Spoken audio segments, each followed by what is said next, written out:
Hi guys, it's Jody. Today's video I want to talk about how I mix up paints with my pouring medium. I have a lot of mixing videos where I mix up the pouring medium I'm using. I have several on my channel that I've used, I've tested, and they all work awesome. But I've been getting a few questions about the ratio that I use for paint to pouring medium, and unfortunately there isn't one, only because the paints in and of itself are so different. You have tube paints, you have fluid, you have pigments, and then within those, each and every brand will be different. And also, you could buy the same exact paint. For example, you can go out and buy two of them, and one could be thicker or thinner than the other. Just so I don't like to do ratios for paint to pouring medium. Where I do like to use ratios for pouring medium recipe as well, and the cell activated recipe, those are pretty consistent. So even that ratio I'm giving you is a starting point. So today, having said all of that, and it may have confused some of you, and I'm sorry about that, I want to show you how I mix up paints. And so we're going to mix up a tube paint, a fluid, and a pigment, and I'll show you detail, why I'm doing it this way, what to look for, because ultimately it comes down to consistency, and the consistency you want with everything: your cell activator, your pouring medium, when you put your paints in your pouring medium, your pillow paint, all that good stuff. But so I wanted to do a video dedicated to mixing up paints. I know sometimes I will do it at the end of a pouring medium mixing video, but I wanted to have a freestanding one. So that is what today's video is today. We're going to mix up some paints, and then we'll do a bloom or a swipe. I haven't decided yet. At the end of that, play around with the paints a little bit. So let's go get started. All right, so the pouring medium I'm going to mix up with my paints today is the one that I normally use, the Infinity Josonia, the 3-to-1. And I do have a mixing video mixing up this pouring medium if anybody's looking for it. It should be down in the description box. I usually try to keep all of them down there. However, I also did create a playlist on my channel, and one of the playlists is pouring medium, and I think it's pouring medium and CA mixing, but it's something like that. So just for easy reference to try to find, because I've got a lot of videos now. So I wanted to organize them, because my analytical mind can't stand having, however many videos, 90-something videos, and none of them organized. So I do have a whole playlist on just mixing videos, and this will actually go under it. But I am going to be using the Infinity. Sometimes it'll separate in here if it's been sitting. So before you mix, anytime you want to stir your pouring medium up. Now, I am using, these are 3-ounce containers. Regardless of, whatever container you use, you can use 2 ounce, you can use 1 ounce, you can use 3 ounce, 4 ounce, whatever you want to use. So we're going to mix up a tube paint first, and I've got the Matisse Flow Dioxazine Purple. So what I usually do is I will pour some of the pouring medium, about 1 ounce.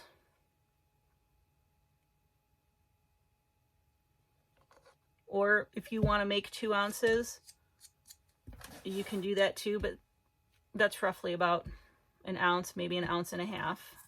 And then I will add,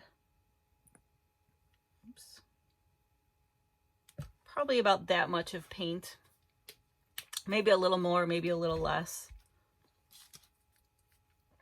And then just mix it up. I mean, it really is that easy. Trying to figure out, okay, I need 3 parts of this and 1 part of that for your paint.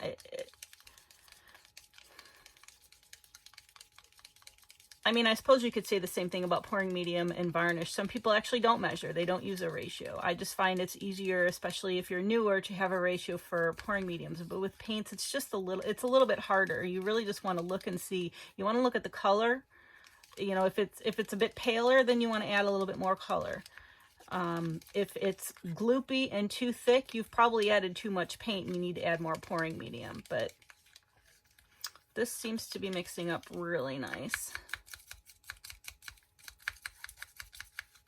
And like what I was saying with every paint is different, this was a bit more loose coming out. So it's somewhere between a soft body and a medium body, whereas something like this is a bit more medium body, so you're going to use less of it. And then with a fluid, as I'll show you, you'll probably use a little bit more because, well, it's a fluid. But, and so you get with the Infinity, you get a nice consistency.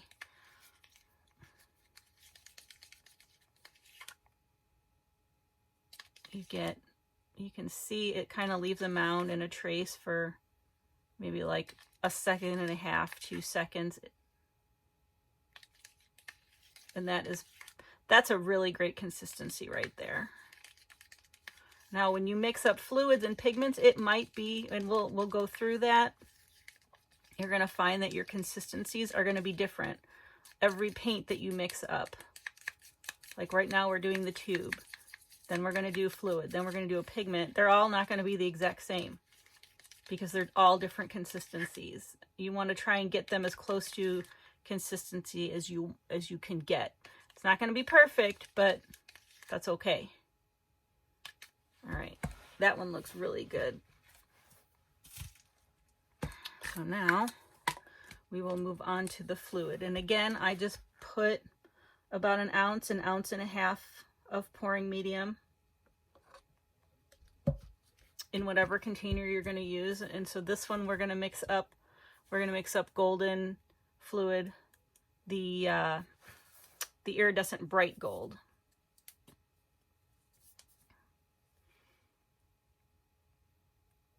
Just squirt some in. That was probably about 3 seconds of doing that.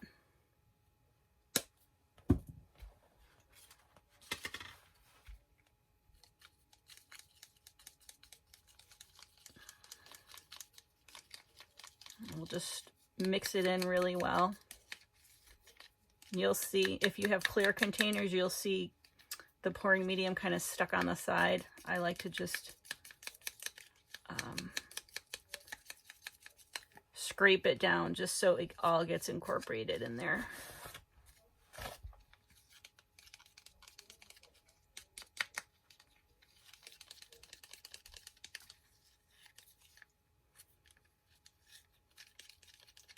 If you hear yelling in the background, that's just my significant other at work. They're having a very colorful conversation right now. So, and he's upstairs and I'm downstairs.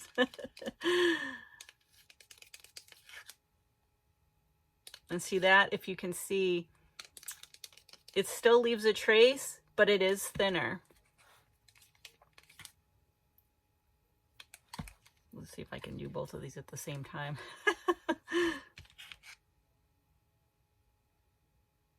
This one is just slightly thicker, and that's okay. We can do something about that. We're going to let that sit for now. We're going to let all these sit. And the next one I'm going to do is a pigment. This is a new piggy that's going to be coming out. It's called Emerald. So I thought I'd mix it up to show you, and we'll use it a little bit later. And I always wear my respirator or dust mask when I'm mixing this up. I'm not going to at this time, only because you won't be able to hear me. This is for demonstration purposes. So, but yeah, I highly recommend wearing a mask when you're mixing up pigments because you don't want to be breathing this stuff in. So I'll just take about .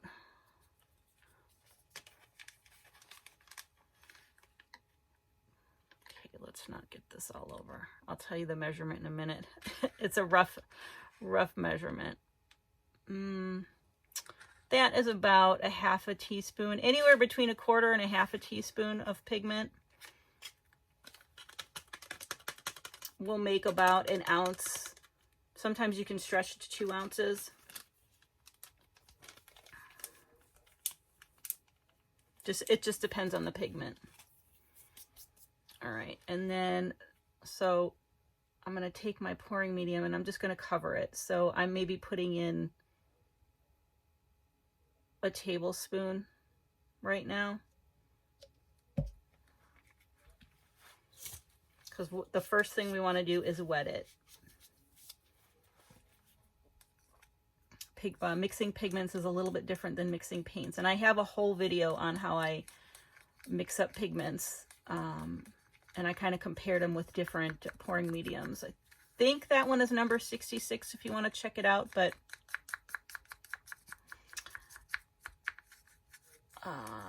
so we're just going to mix this in really well. Make sure you get all the bits and all of it is dissolved before we add more of the pouring medium. And now you can, I disperse, and what I'm doing right now is called dispersing your pigments. I disperse it directly in my pouring medium.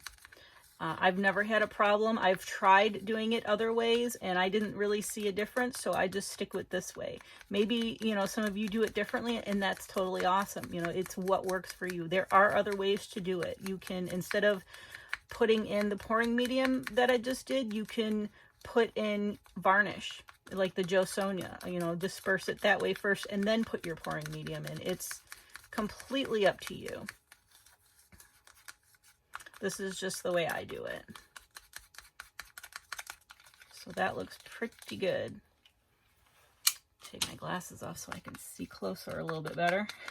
My aging eyes. That looks really pretty. So now it's dispersed and we can start adding more of the pouring medium. And I like to add, you can add it all at once, like maybe another tablespoon or two to get to about an ounce, or you can do it just a little bit at a time. And doing it a little bit at a time might be better because then you can stretch it a little further. If you start to see it, the pigment, it's paling in color, that's okay. You can either use it that way or you can add a little bit more pigment to it if you want to make more. It's personal preference.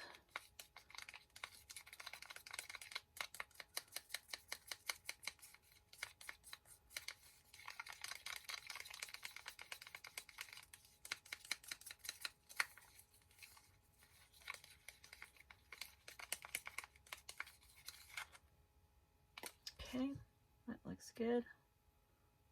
Add a little bit more.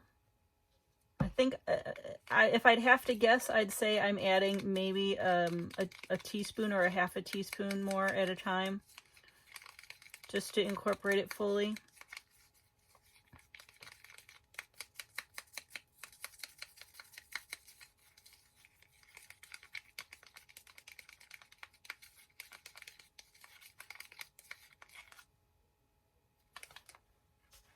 Go add just a little bit more and then we're good.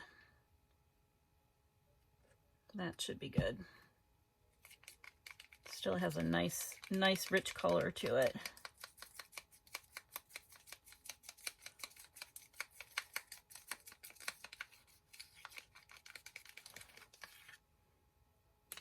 See, and this, it's probably about as thick as the fluid now. Maybe a little thinner. Yeah, it's just a touch thinner. So what we've mixed up, the tube paint, the fluid, and the pigment, this is the thickest, this is medium, and then this is the thinnest, and that's totally okay. I've used them just as is and they work just fine. You know, their consistencies are close enough to being able to work with it, but if you want it, you know, a little bit more, a few tricks that I use, are, and letting them sit a little while, they may thicken up. So after we finish this segment of the video, I'm going to let these sit for probably a couple hours. I always let my paint sit at least an hour, if not 2 or 3, so that, you know, the paints can settle, all the bubbles can escape, and you won't have a lot of bubbles when you're working, you know, when you're painting. So what you can use is a gel gloss. I've got all kinds of gel gloss here. I've got regular gel gloss, heavy gel gloss. I even have Liquitex has their own, you know, gel gloss. You can use just a tiny little bit and it'll help thicken it up. But I've noticed, especially with some metallics, it doesn't mix up well. It leaves little bits in there and I wasn't liking it. So what I've tried doing is, and you've got 2 choices. So this is my container of the Infinity base by itself. It's not the pouring medium, it's just the quart from the gallon. I put it in here just so that it'll be easier to use when I'm mixing up my pouring medium. But this is just the natural base, the Infinity, and then same, this is the Behr 8300. And you can use either one. The Behr is, we all know it's thicker. So I'm going to use that just to show you. I'm going to use this one. This is the consistency we're going for. We want it just a little bit thicker. We're going to, you know, okay, I'm going to say I don't want to use these thinner. I want them all the same. So, all right, we're going to take the thickest and we're going to thicken it up a little. All right, so that's my thickest. So for this fluid, again, this is just the Behr right out of the gallon. I've got it just in a quart container. There's no varnish in it at all. I'm just going to take, whoops, if you can see, I'm just going to take just a little dollop, maybe a 1/4 teaspoon to a 1/2 teaspoon, and put it right in there and mix it. And that, because the Behr is thick, it's going to help thicken up this whole concoction.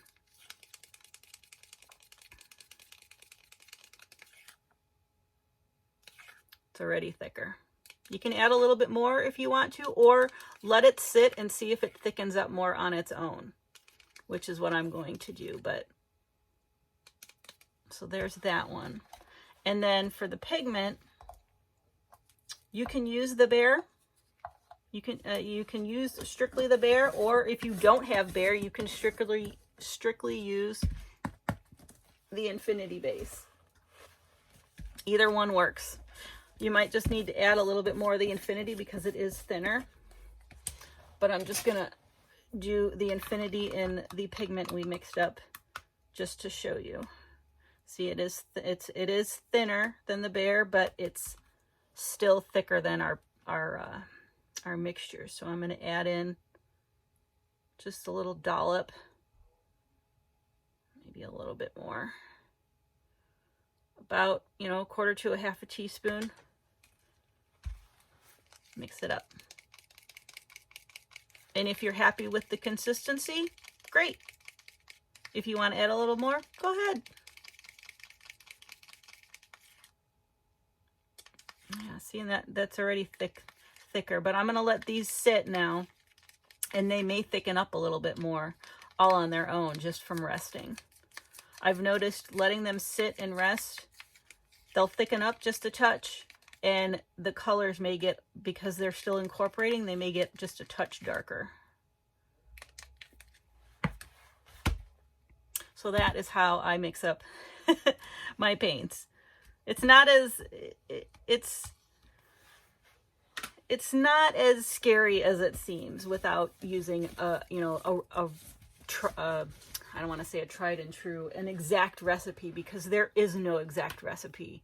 All the ratios are guides, because what is going to, it's going to be different for where you are, from where I am, for where somebody else is. It's all going to be different, because depending on and the way I'm mixing this up is the way I mix it up for any pouring medium I use. So depending on the pouring medium you're using, the paints you're using, the environment you're in, this all plays a role in your consistency. So that's why it is just way too personal. So this is how I mix up the paints with the pouring medium, and I really hope that this, you know, that it's helped some of the confusion, because I really don't want to confuse you at all. But consistency is what you're looking for.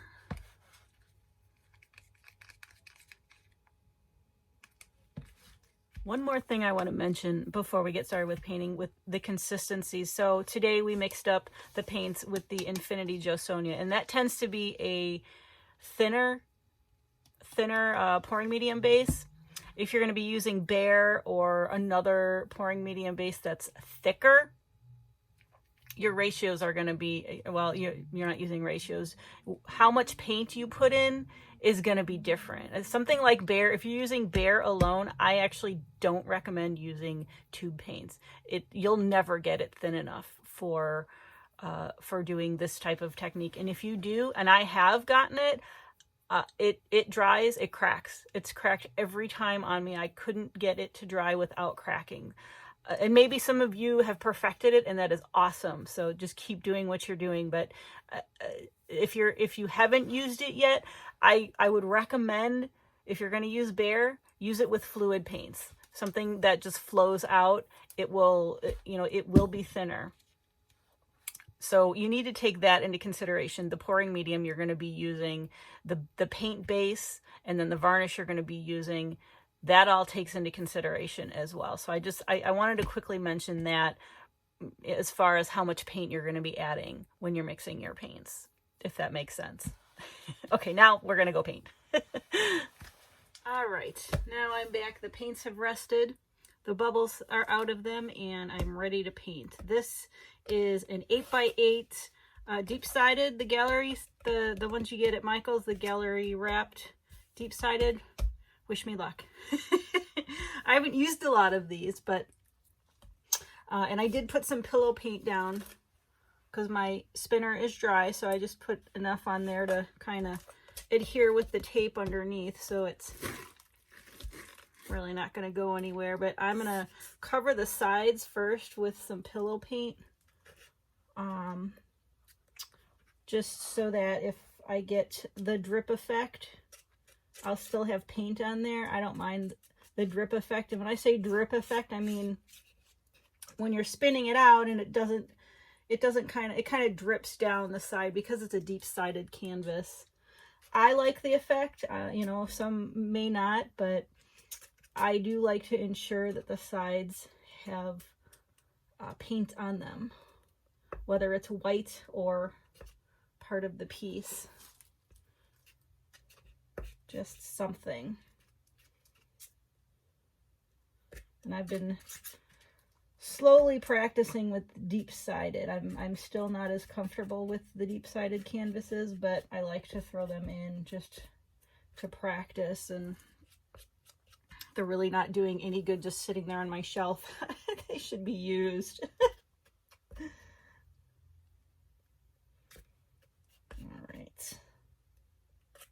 I'm just kind of taking my stick and just kind of spreading it on the side as evenly as possible.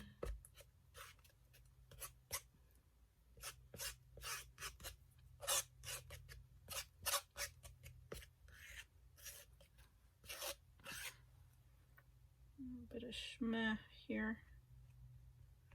Get that. I think that's good. All right.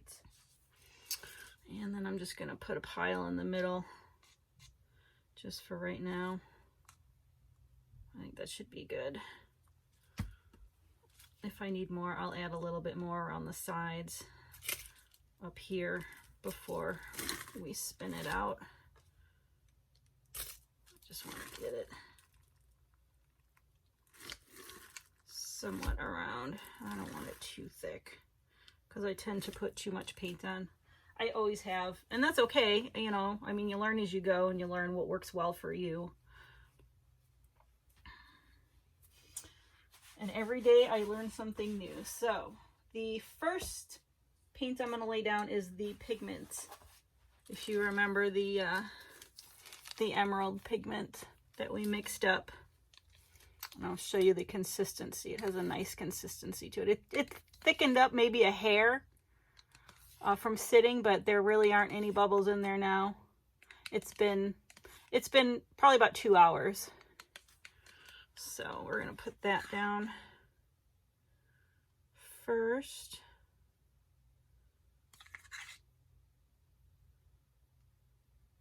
I'm usually not such a green person, but I really do like this green.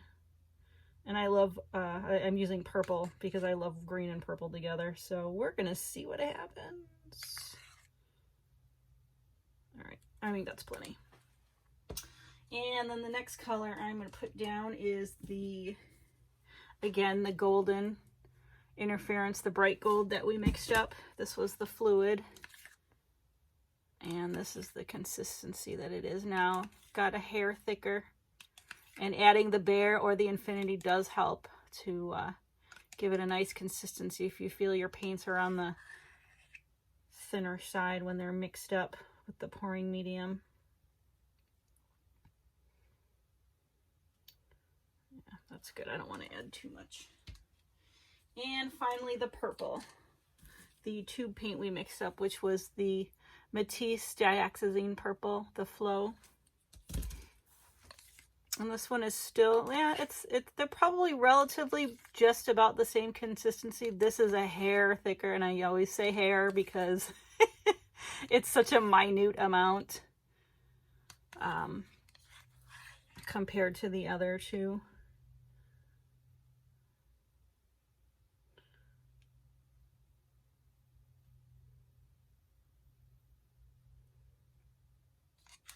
I don't want to add too much purple. I don't want it to take over. I want that green coming through.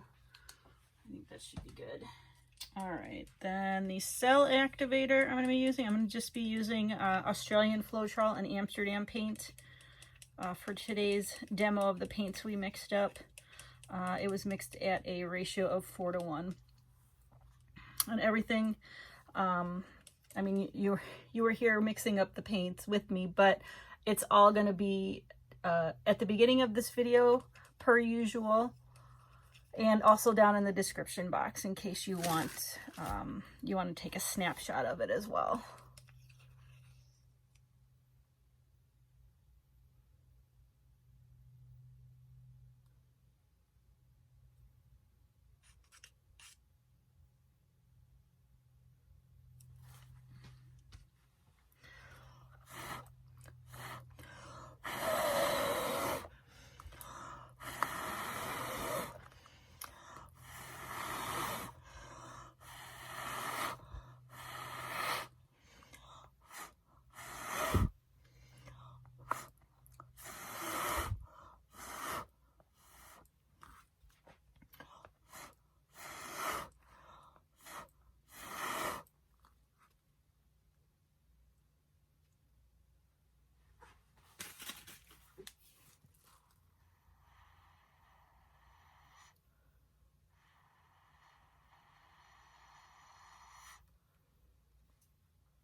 To do.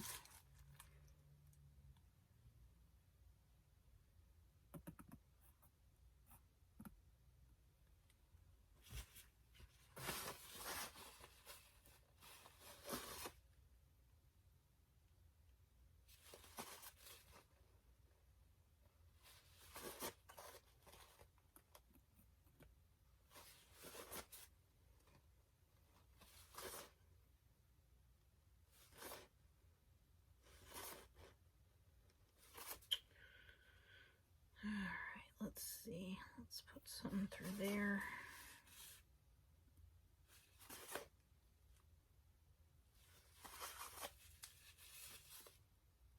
I'm really liking how this center blew out, and I got a lot of green, which I wanted.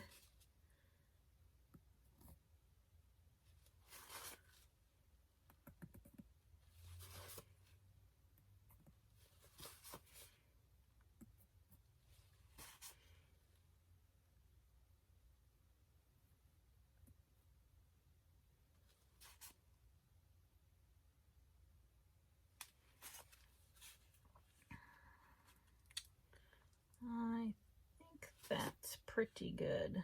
I did a lot of embellishing here. I just wanted to have a little fun with this. Who am I kidding? I want to have fun with all my pieces. All right. This looks really good. I am going to meet you over at the spinner box. All right. I'm going to add just a little bit more pillow paint. I know we've got a lot of paint from the colors on here, but I need more pillow to go over these deep sides. I'm always afraid I don't have enough. Although, like I said, I don't mind the drip effect, especially on the smaller. I like to do they have little 4x4 ones, and they're so cute. I like to let it drip down the side. Makes a fun little desk piece.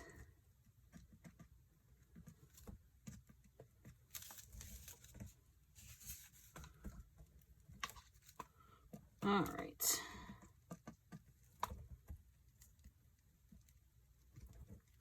That's plenty.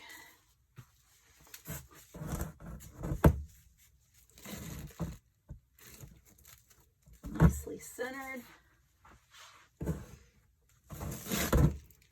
right. There's what that one looks like. Okay. All right. Here we go.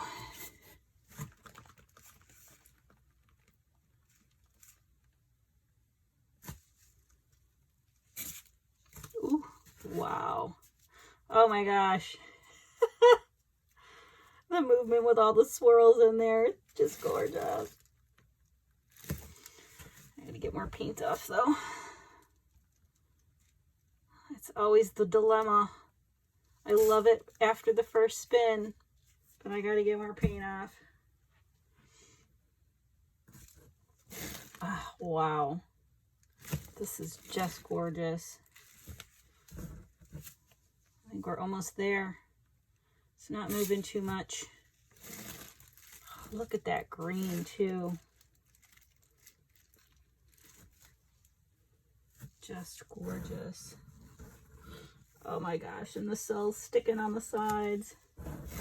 Let's see how the movement is. Not a lot of movement. And I usually when I say that, I'm moving, for anybody that's newer to the channel, I got to get paint off. So what I'm doing when I'm doing something like this, I'm checking the center to see if it's moving. If it's moving a lot, I still have a lot of paint on there. I have to get it off. But if it's moving ever so slightly, then I'm just going to do another baby spin and call her done. And that's pretty much what this one is doing. So we're there. I'm not seeing any more movement. Oh, wait. There's slight movement. Let me just do one more little baby spin.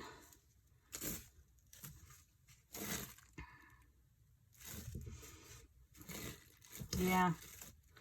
Wow, this is so cool. Oh, I totally dig this. I have no idea of that. Ooh, I like that orientation. That's it. Right there. We're done. As soon as I saw this orientation, yep, it's kind of like a gut feeling. You just know, all right, that's the way it's going to be. At least that's the way it is for me anyways. All right.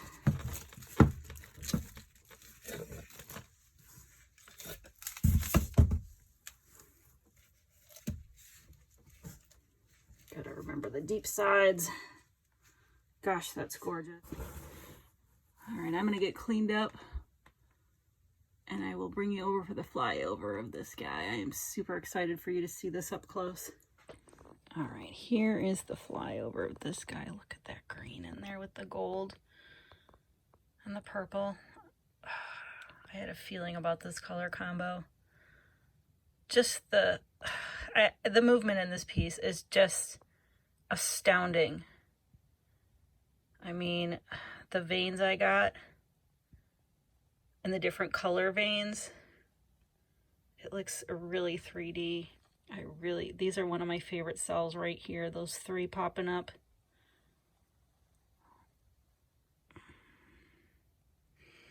the painting gods were good to me today. This is amazing. I cannot wait to see this dry. I will be back once it's dry and we'll go from there.